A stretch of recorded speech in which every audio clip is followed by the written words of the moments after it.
When you go into preterm labour, you're warned that your baby may be small, but it came as a complete surprise when I had my daughter.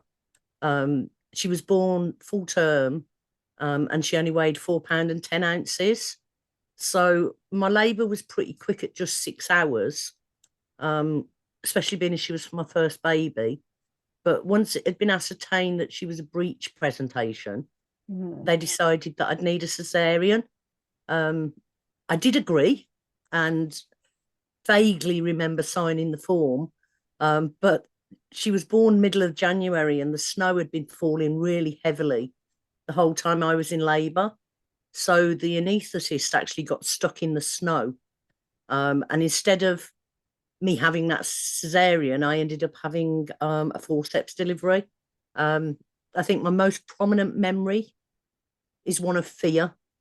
I don't really feel that things were explained well enough. And that once interventions were needed, I felt that I'd lost control of the situation and I was just a thing to be worked on. I was cut to be able to have the forceps delivery, but I also tore quite badly. So I had to have a lot of stitches. So when she was born, she was handed to me for what seemed like seconds, but she had breathing difficulties and she had a really, really low body temperature. So was whisked off to special care. And I was put on the postnatal ward and was surrounded by mums and babies. And at that time, I didn't even really feel that I'd met my baby. So the anxiety started and the questions going through my head like, will I recognise her? Will she still know me? Will we still bond? All those sort of things went through my head.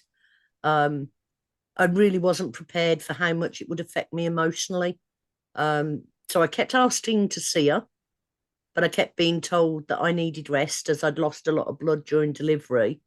And I suppose you've also got to take into consideration that this is quite a lot of years ago because I'm quite a bit older.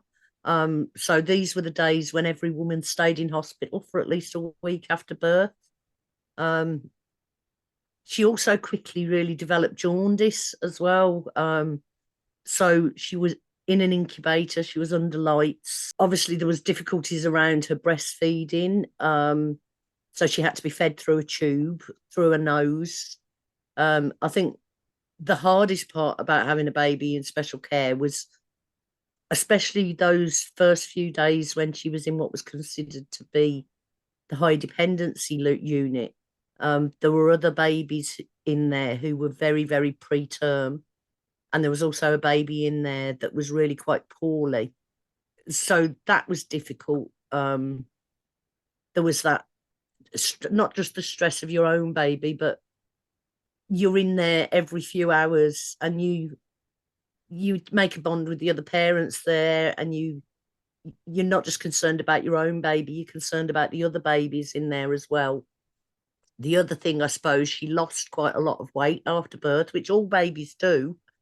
But when it's a tiny baby, it seems even worse. It's more worrying. So she at one point she went down to just over £4, and it took her nearly a fortnight to be able to maintain her temperature. I suppose as well, one of the things that you've got when you're in a high dependency unit like that is alarms going off all the time. And that often it would trigger my anxiety. And also being around scared parents was really quite traumatizing, I suppose, especially being as I was very young at the time. The other thing I was never really given a reason why she was born so small. My weight was mentioned because I'd go beyond slim. I really was quite small. And I've only got a short stature anyway. So that was one of the things it was put down to. But there was also evidence of what's called a gritty placenta, which I think the medical term for it is a calcified placenta. So there was that worry whether it would happen again. I went on to have another 3 babies, and they monitored me really closely with each one. None of my babies were big. My biggest was £6 6 ounces, but that never repeated for me. So that was a good thing. That was a good thing.